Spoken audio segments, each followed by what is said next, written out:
Alright, legends, welcome along to Sceammeupbotty. I'm your host, Rodney Stewart, and just before we get going with this episode of Star Trek The Original Series, Shore Leave, we're going to talk about in this one.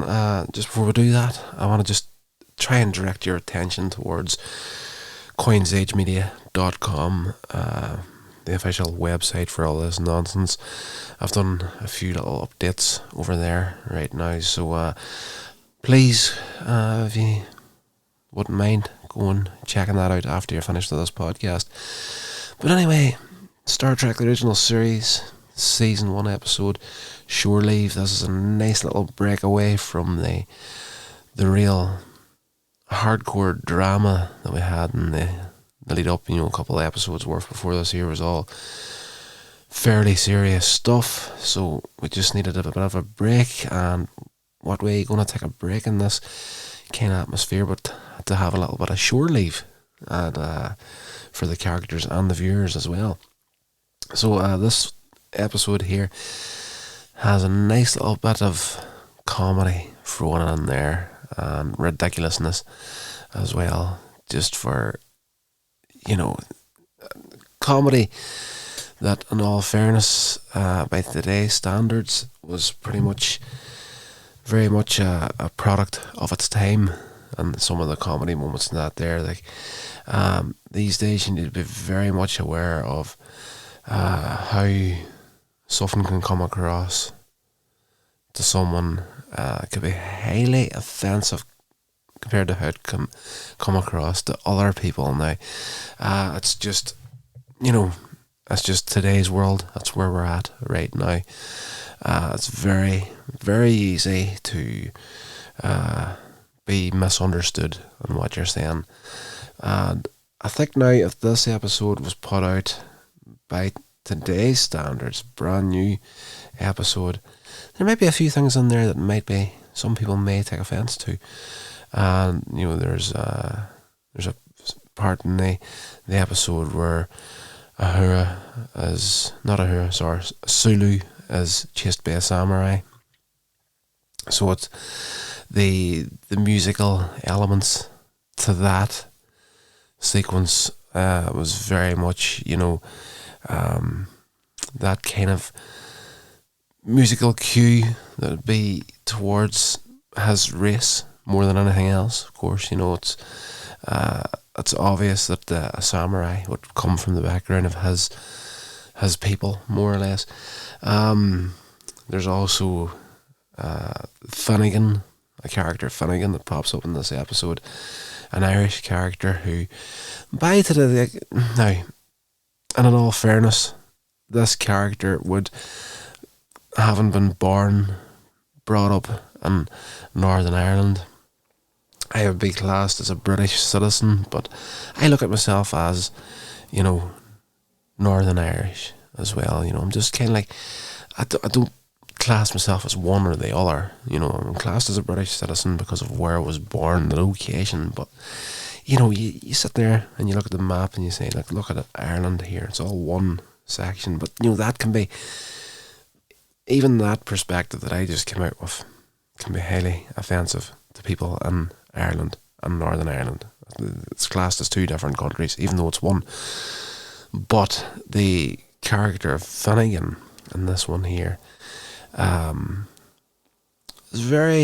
would be very highly offensive to other races if you did the same to another race of people as what they've done with Finnegan to the Irish in this episode. I think it would be more offensive to other people than it would be to the actual Irish, because we've got a great sense of humour whenever it comes to this sort of thing, and the character of Finnegan in this is definitely very stereotypical of the Irish, and it's comedy. It's just comedy at the end of the day, but it has to be said, comedy is strange, extremely strange these days, and how it can be taken by somebody else. It's just it's a minefield. Let's just put it that way. But anyway, within the episode, shore leave, it's like the Enterprise has been through 3 months worth of just absolute hardcore duty for Starfleet, and the crew, they're tired, they're worn out. Captain Kirk as well, particularly sitting in the captain's seat. He's got a sore back, and Human Burrows attempts to alleviate his condition by giving him a bit of a massage, and rubbing his shoulders from behind. And Spock is also standing behind him, and Kirk thinks it's Spock is doing it at the start, but he becomes embarrassed when he realises that it's Human Burrows, and he prompts her to stop what she's doing. And Burrows suggests that he should take a rest, and with some additional prompting from Spock, Kirk reluctantly agrees, and that's a nice little bit of comedy, a nice comedy moment there on behalf of Spock at the beginning of this episode, because it's the way that Kirk is motivated into taking some shore leave himself. He wasn't going to do it. He was going to get the planet checked out. There's an uninhabited planet. It could be possible for a nice little bit of shore leave. But Kirk is fully ready to just stay on the Enterprise, do his duty and whatnot, even though he's clearly fatigued, needs some time off.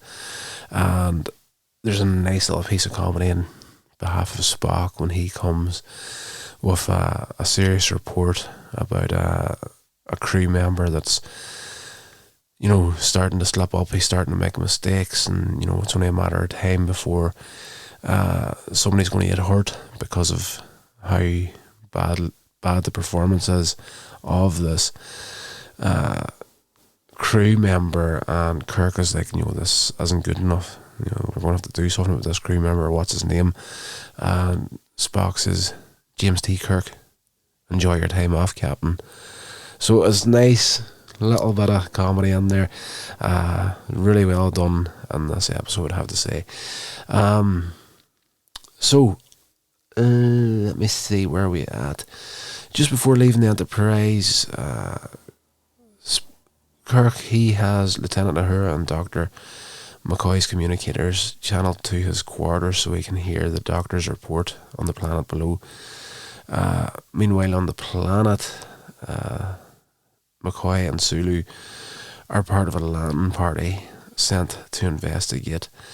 McCoy finds the planet's green surface to be similar to something out of Alice in Wonderland. He says this to Sulu.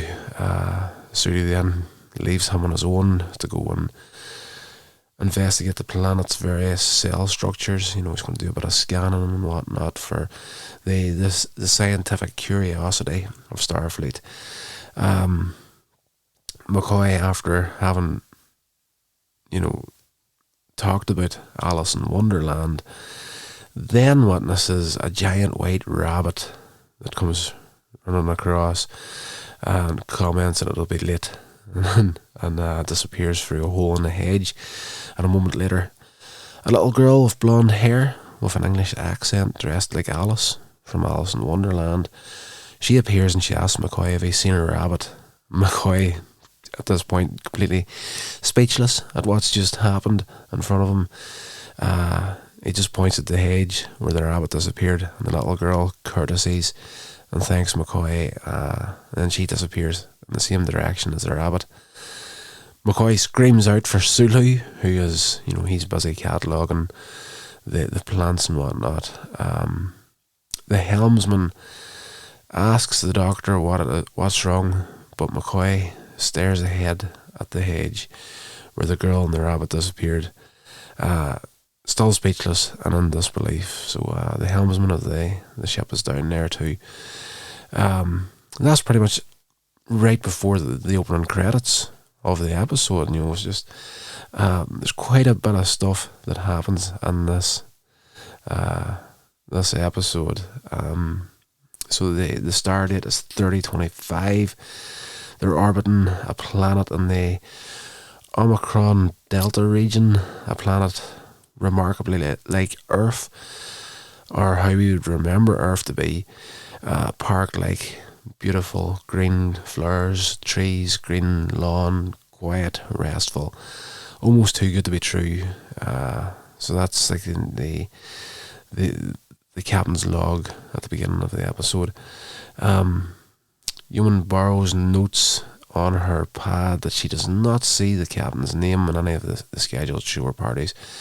I'm sort of skipping back to some of the stuff we've already went through here. But anyway, Lieutenant Rodriguez is conducting a scan with his tricorder while Crewman Martin observes a leaf on a tree. Rodriguez is eager to get the reports done before the captain asks him, though Martin cannot understand why Rodriguez wants to do work instead of enjoying the planet. Just then, Kirk and Burroughs materialise near them with the transporter, the beam down. And Kirk tells them to finish up their scans and to go and enjoy themselves. And him and Burroughs walk around, enjoying how lovely, peaceful the planet appears to be. When they find McCoy, McCoy shows them rabbit tracks. So he's obsessed now with what he's seen at this point. Indisputable evidence, really, that I saw what I saw. Kirk, suspicious about the evidence, contacts the Enterprise and orders Uhura to cancel all shore leave for the crew until further notice. Kirk's not willing to beam any of his crew down until the situation is proven harmless. So, everybody's kind of thinking like McCoy's crazy at this stage, but that all their scans and everything at this point has said that this planet is completely uninhabited. There should be nothing there. And the fact that there is physical tracks of like a giant rabbit, not just an ordinary rabbit, but a giant rabbit of all things. Kirk is like, you know what? Okay, we're just going to do this by the book. We're going to work this out before we let any of the rest of the crew down. So there's only a small handful of crew members on the surface at the moment. And yes, just then Kirk, McCoy and Burroughs hear what sounds like gunshots. Kirk draws his phaser from his holster and runs towards the source of the loud sound, with McCoy and Burroughs running just behind him, and they find Sulu firing a pistol that Sulu has just found lying on the ground. Kirk asks Sulu, what he thinks he's doing. Sulu excitedly tells Kirk that he found an old 38 police special, a pistol he's always wanted in his collection. It's one of old Earth's firearms. Sulu is like, just a child, like a kid on Christmas morning with this bloody gun. Kirk confiscates the pistol from Sulu, figuring the planet has made him trigger happy. Burroughs notes some more footprints from McCoy's rabbit nearby, and Kirk recalls that the ship's sensors could find no animal life. Again, this is why he stopped the rest of the crew from coming down. And Kirk orders Burroughs and Sulu to investigate the tracks while he and McCoy head back to the glade where they beamed down at. When the officers separate, McCoy and Kirk do not realise they're being scanned by a strange metal device resembling a TV antenna. It's just what it looked like. For all the amount of money that they put into the effects and the style and the look of this here show, the ship, all the details, the bridge, everything, view screens, transporting effects and whatnot. Then the very odd time something, I guess, would happen where something would be scanning them on the surface, and it would just be like somebody holding the camera in one hand and like a TV aerial, like one of those wee TV aerials, just in front of the camera, just moving it along with like the perspective of the camera, So there's just wee bits in these older shows where they just step down a wee bit in the visual effects side of things, but it doesn't make it any less. Doesn't make it work any less. Kirk, he then tells his chief medical officer that this is turning out to be a very unusual shore leave, and McCoy jokingly tells Kirk it could be worse. Kirk could have seen the rabbit instead of him. Then Kirk suggests McCoy is developing a persecution complex because of his incident. McCoy admits that he is feeling like he has been picked on. At this, Kirk recalls being the victim of multiple practical jokes from a cadet at the academy named Finnegan. So here we go. The wee Irish character is about to pop up very soon. Kirk recalls being quite grim during his years at the academy, something which delighted Finnegan, an upperclassman to no end. And Kirk remembers Finnegan as someone who would leave a bowl of cold soup in your bed or a bucket of water propped in a half-open door. As I say, the characters is Finnegan in this episode is a prankster, an idiot, and he's not a kick in the ass away from what a lot of us guys would be like whenever we're trying to have a fun with someone. Yeah. But anyway, where are we at? And you never know where he'd strike next. That's the last thing Kirk says about Finnegan. Kirk sees more tracks in front of him as well as a girl's footprints. And Kirk and McCoy follow the rabbit, and he decides to backtrack to the girl. So they're searching for both the rabbit and Alice at this point. Kirk follows the tracks and, to his surprise, finds his old academy nemesis, Finnegan. Kirk is in disbelief that Finnegan's even on the planet, appearing as he did at the academy 15 years prior. And Finnegan's like, you never know where I'm going to strike. Jim, how's this? Finnegan punches Kirk in the face, and the captain clenches his jaw in pain. And Finnegan starts to taunt him, and he is an utter dickhead. You know, he's just widening Kirk up as hard as he can throughout this entire episode.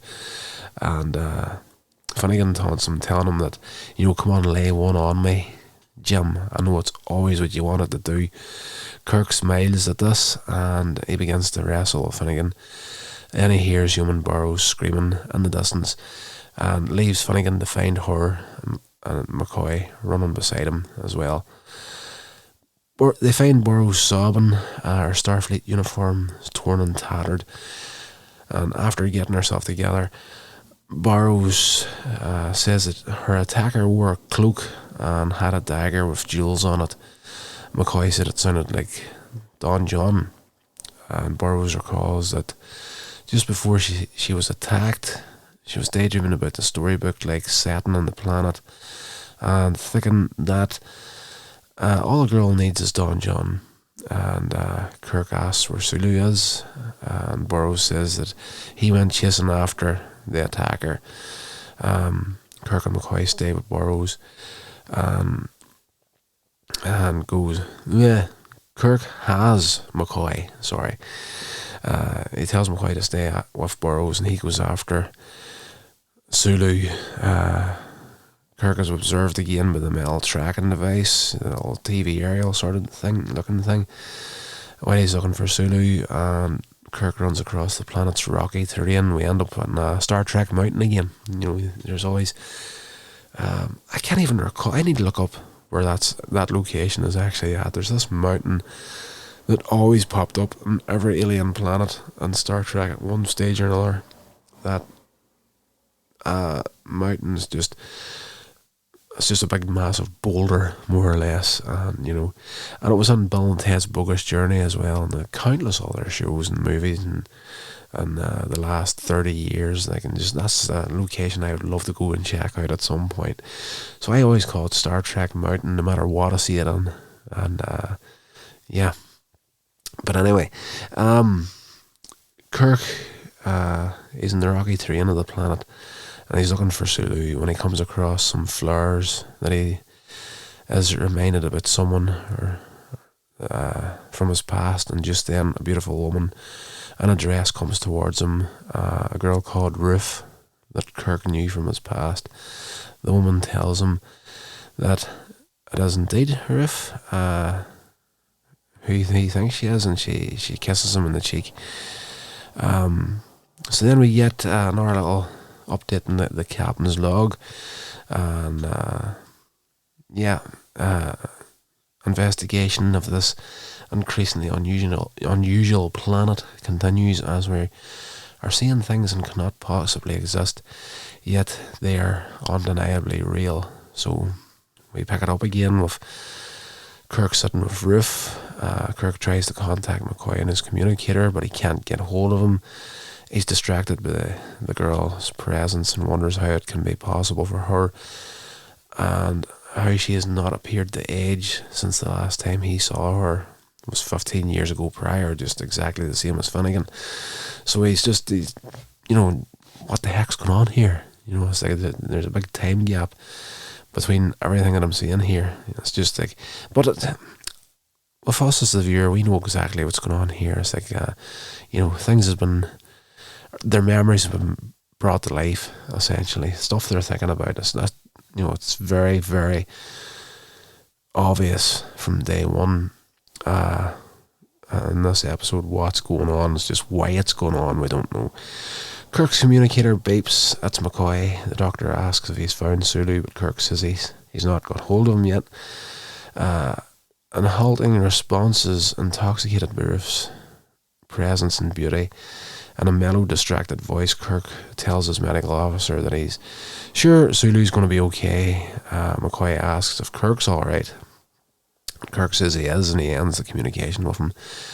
Lieutenant Rodriguez now reports to the captain that he saw a whole flock of birds flying when the sensors said that the planet had no life forms on it. Could the surveys not have been that wrong? Kirk is awakened from his daze by what Rodriguez has said, and he's like, he's kind of like, at this point, he's even questioning the sensor reading, if everything's, maybe all the sensors are wrong, but could they be wrong? It's just like, kind of brings him back to his senses slightly, and yes, he has Rodriguez rendezvous with the search parties at the Glade. Kirk reluctantly leaves Ruth, and she tells him, do what you have to do, and I'll be waiting for you.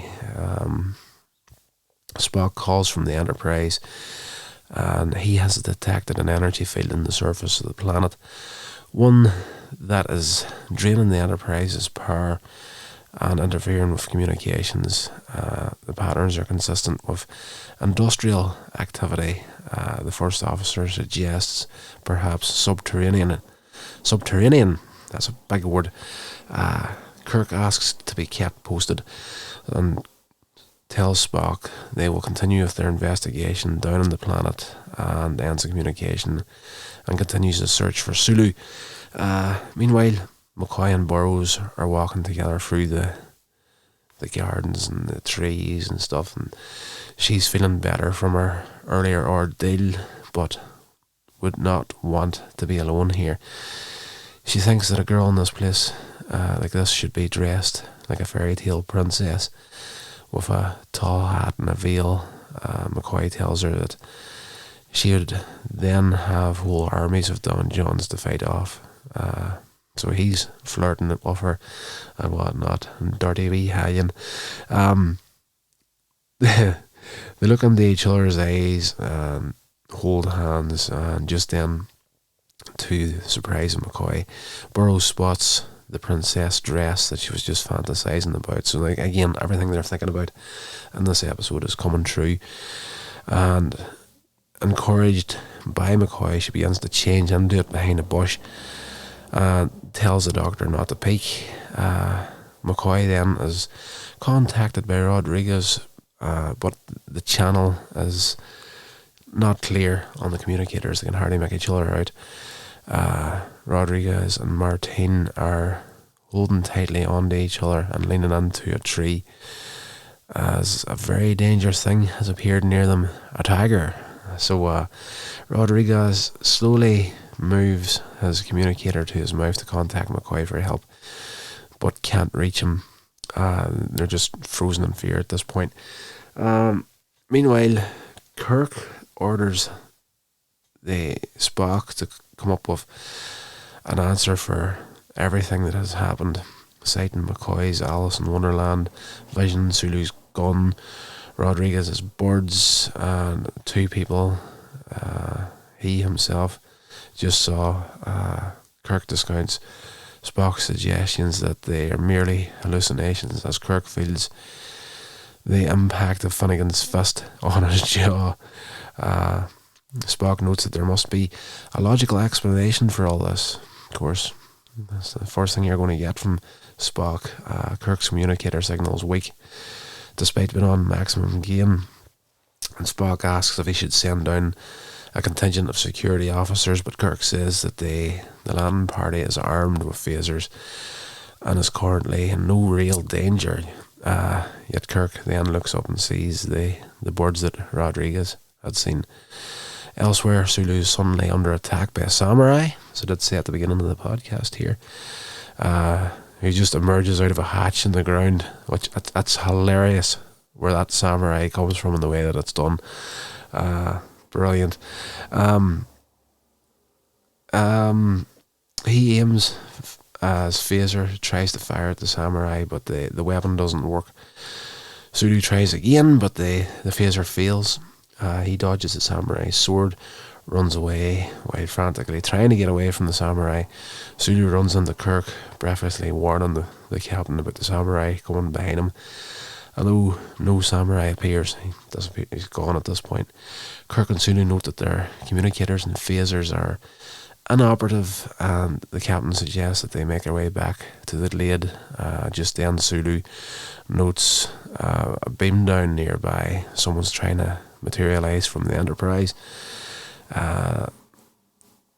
Something's obstructing it, and we discover that it's Spock. And after fully getting through, and they beam in, Spock remarks that he will be the last to be beamed down. The transporter is now also inoperative. Notwithstanding Kirk's orders that nobody else should beam down, Spock concluded that with communications out, it was necessary for him to discuss his findings with the captain. The planetary field soaks up energy at the source. They are stranded on the planet until they can ultimately figure out what's going on. Then again, a tiger then makes its way near them. Kirk orders Sulu and Spock to spread out to find the source of the energy. Kirk had instructed the landing party through Rodriguez to rendezvous at the beam down point in the glade. There McCoy encounters a black knight, and convinced it cannot kill him, and it's not real, he stands his ground and ends up taking a lance right through the chest. Burroughs screams. Kirk shoots the knight with the 38 police special gun that appeared earlier on in the episode. So Kirk's, smart enough to realise, okay, right, our communicators aren't working, our phasers aren't working, but this gun that was materialised on the planet from the fantasy from Sulu may work on the rest of these things. So McCoy, playing a hunch, a dangerous hunch, thinking, okay, these things can't actually harm you if they're not real, actually gets killed by this damn thing. And Kirk shoots him down with a gun, and the knight falls off the horse, and Kirk and Spock run to check on McCoy and discover that he's dead. So we jump into a supplemental on the captain's log this time. All contact with the Enterprise has been lost. We're trapped here on the surface. Our ship's surgeon, my personal friend, is dead. We're certain now that whatever we're facing is terribly real. So the landing party, stunned by McCoy's death, and us as the viewer too, because it's a bit of a slap in the teeth for the viewer. at this point in the episode, because as I say, it started off as a real breakaway from the real drama of the previous few episodes in the lead up to this one, and it was kind of like, shore leave for the crew and shore leave for the viewer as well, more or less. We were having a bit of fun in this episode up to this point, but then they had you with the death of a main character, and one of the main characters being McCoy, like one of the main three of the series. Burroughs in particular is sobbing. She's hysterical, blaming herself. Kirk brings her to her feet and tells her he needs every crewman alert and thinking, so they can be prepared for anything that's going to come along. And she does her best to calm down and remain focused. Meanwhile, Sulu calls for Kirk to come over to the body of the Black Knight. His face is clearly unreal. It's like a fake person. Looks like a mannequin. Spock performs an analysis with Sulu's tricorder and finds that the Knight is definitely a mechanical construct, and it has the same basic cell structure as the plants, trees and grass of the entire planet. Elsewhere in the planet, Rodriguez and Martin spot a Japanese Zero fighter aircraft flying through the air. To Rodriguez's amazement, Martin asks if it can hurt them. Rodriguez assures her it can't, so long as it doesn't perform a strafing run on them. Unfortunately, no sooner said than done. The aircraft gets closer, takes a shot at them. They run, trying to get away from it. Rodriguez realizes that his words were prophetic. So it's just like, they think about things, and then he said, they only get hurt if this happens, and then the plane does it. He tells Martin to run, and the ground is hit by gunshots as they flee from the machine gun fire. Rodriguez makes it to safety, but Martin falls unconscious, apparently hit. Just as Kirk, Sulu, Spock and Burroughs are distracted by the Japanese aircraft flying through... Aircraft? Why can't I say that word properly? Aircraft flying through the air, McCoy's body disappears, along with the Black Knight. Shortly, the Black Knight's gone, McCoy's gone at this point. Spock then comes to the conclusion that these artifacts can be just as real as they appear to be deadly. Spock asks Kirk what he was thinking at the time. Kirk starts to mention Finnegan, and then Finnegan reappears. So, Spock has it sorted. He knows exactly what's happening at this point. He just doesn't know how. Finnegan starts on Kirk again, taunting him and whatnot, and Kirk goes after him, personally wanting to find out what's been happening to his people. He chases after Finnegan and orders Spock to join with Sulu and find McCoy's body. After a long run to intercept Finnegan, Kirk is jumped by Finnegan, and they get into a massive fight, and Finnegan's like, I've got the age, I'm still 20 years old, look at you, you're an old man. It's real taunting going on here, and Kirk attacks him, punching him a few times until he falls on his back, and they basically beat each other senseless until neither one of the two of them are able to stand up. And when Kirk awakens, he gets beat senseless by Finnegan and knocked out. When he awakens, he's no closer to answers than he wants, although Finnegan's comment that I'm being exactly what you'd expect me to be, Jimmy boy, might be a clue. They resume fighting, and this time Kirk knocks Finnegan out. But beating the tar out of Finnegan one last time makes up for a lot of past, hurts and whatnot, and like Finnegan spent his time making a fool out of Kirk at the academy, and a fact that Spock finds enlightening after finding Kirk.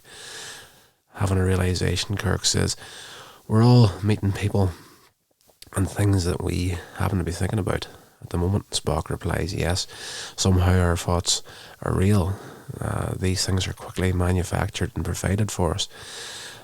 He and Kirk realise the truth, and all of the artifacts and representations of everyone's wishes are fulfilled by fantasy.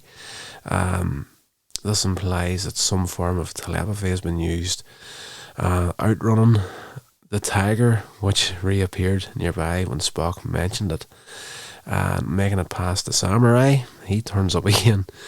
They gather the Latin party at the glade where they originally beamed down at. Kirk instructs them to remain at attention and to not think about anything. And at this point, it's a good job I wasn't a crew member of the Enterprise, because like if somebody said to me, okay, right, here's what we need to do, empty your heads, don't think about anything, we've only got one shot at this. The choice is made. The traveller has arrived. There'd be a damn 100-foot marshmallow man in this episode if I was part of the crew at that point. An elderly man then appears, identifying himself as the caretaker, and confirms the guess that Spurk, there's a new name for you, Spock and Kirk. That's like a cross between Kirk and Spock. Spurk. Yes, this old guy, this old man, turns up and he identifies himself as the caretaker. He confirms the guess and has people constructed the planet as a playground. Anything one can think of can be manufactured, and none of it is permanent. Sulu wonders how a race can be so advanced as the caretakers people are, and yet still have the need to play. To Kirk it makes perfect sense. The more complex the mind is, the greater the need for the simplicity of play. When Kirk mentions the death of his friend McCoy, McCoy reappears alive and well. And as a bonus, on each arm he has a course girl from a cabaret on Rigel 2 he once visited. Burroughs isn't happy with this, reclaims McCoy from the two course girls who attach themselves to other members of the crew, such as Sulu and Spock. The caretaker offers them to use the shore leave planet to the crew, while cautioning them to take care what they summon. He will not comment on his species or their home planet, saying that he believes that the Enterprise crew are not yet ready to understand his people. But he offers them the planet anyway. They're a bit too advanced for the human race at this point. Kirk plans to beam down shore leave parties for the best shore leave they've ever had. And he prepares to leave to go back to the Enterprise. But then the woman Ruth appears, changing his mind. Back in the Enterprise at the very end of the episode, Spock asks Kirk and McCoy if they enjoyed their rest, and they both confirm that they certainly did. Spurk, once again, why am I always saying Spurk? Spock comments this is most illogical. Kirk then orders Sulu to depart at Warp 1, and they leave the unusual world after their little shore leave.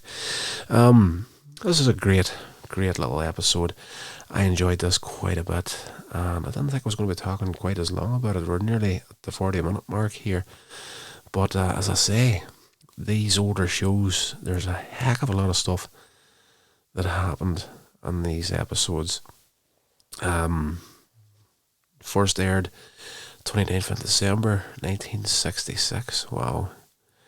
The remastered version of it aired 26th of May 2007. So great little episode, and just one of those episodes that definitely got you looking at the right hand and not seeing what the left hand was about to do, especially with the death of McCoy in there. But McCoy definitely did get punctured in the chest and killed, essentially, but the rest of these people are that far advanced they were able to bring him back, essentially, in this episode.